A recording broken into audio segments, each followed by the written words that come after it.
hawshan waxaan bilaabay sanadkii 2016 dabayaaqadiisii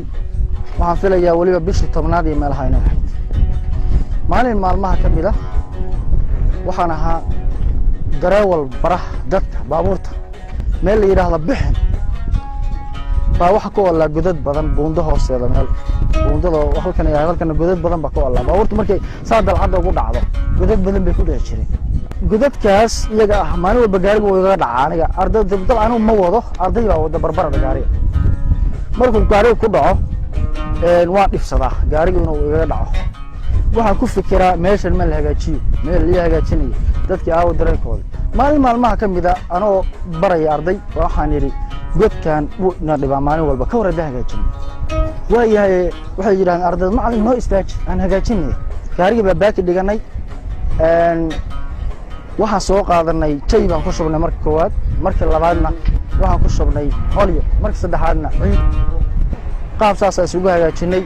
laba god baan buuxinay laba bar kadib markaan soo laabtay baan meesha ku laabtay waxaan isir bal meesha jeegare meeshii waxaan u tagay godkii wuu aasmay sax waliba meesha laamiga oo akaatay god fiican oo adkaado oo mustaqbal sii jiri kara maana meel bay noqotay laamiga la soo fiican markii waxaan niyadayga dhacday ilaahay ugu ilhaamiyay daan awood ma lahayn ilaahay ugu ilhaamiyay inaas hawshan sii wado oo godadka iska sii dhamaysto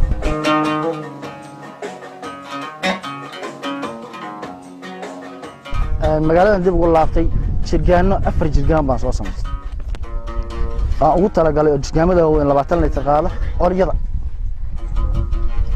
marka 4 jirgaan markaan samaystay hal badeelna suuqan ka soo gatay maalinka koowaad waxaan sameeyay oryada 4 jirgaan oo soo dhaansaday godadkii baan tagay intii ka dhinayd oo ka agdhawaa baan jay ku shubay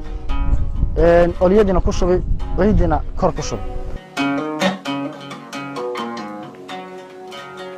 markaan hawsha galayo gaariga yarka ah baan dabada damciid kaga guraa oo ciidii aan aakhirka weyn iskula dhijin lahaa jayga iyo olyada marka labaadna jayga wadada hareeraheedu yaala waa ka aad aragtaa olyadana magaalada soo qaata adeegayga waxaan uga baahanahay biyo shaah yaxsaas adii qadal loo baahay yaxsaas iska soo qaata si aan meesha 4 saac 5 saac ugu jiro xoogaa dhowr bilood 4 bilood 3 bilood markaan ku jiray waxaan u bandhigay yarka halka fadhiya Axmed la yiraahdo oo nin dhalinyaro oo wanaagsan aan jaamacad isku baranay arintaas hawshaas aan wada ka waran arin fiican way waxa la qayb qaadanaya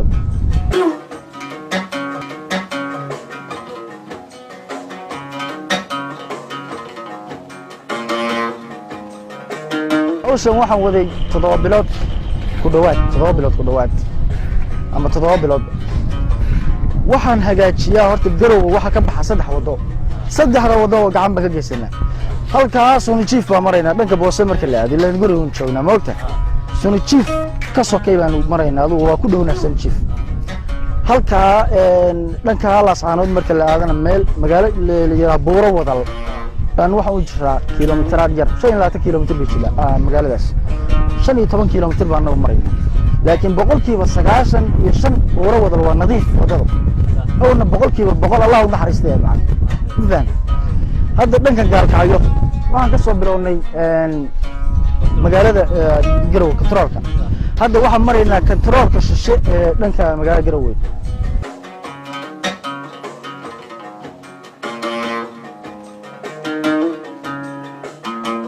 وحنا مسنا دولك الصومالية نورو بوكيا لنا هجاجين كرو معني جدك يودون كان مفهم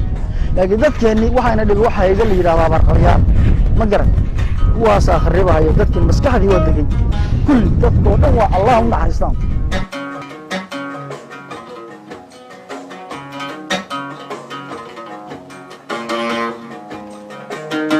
waxaan kula talinay dhalinyarada aqoonta leh oo cilmiga baratay oo cilmigooda la fadhiya bibitooyinka ama meelaha kale waxaan kula talinayaa anigu waan isxilqaamay gaariga yar Ilaahay siiyay marna dacwadan kaga shaqeeya magaalo Garowe tuulooyinkan ku aaday marna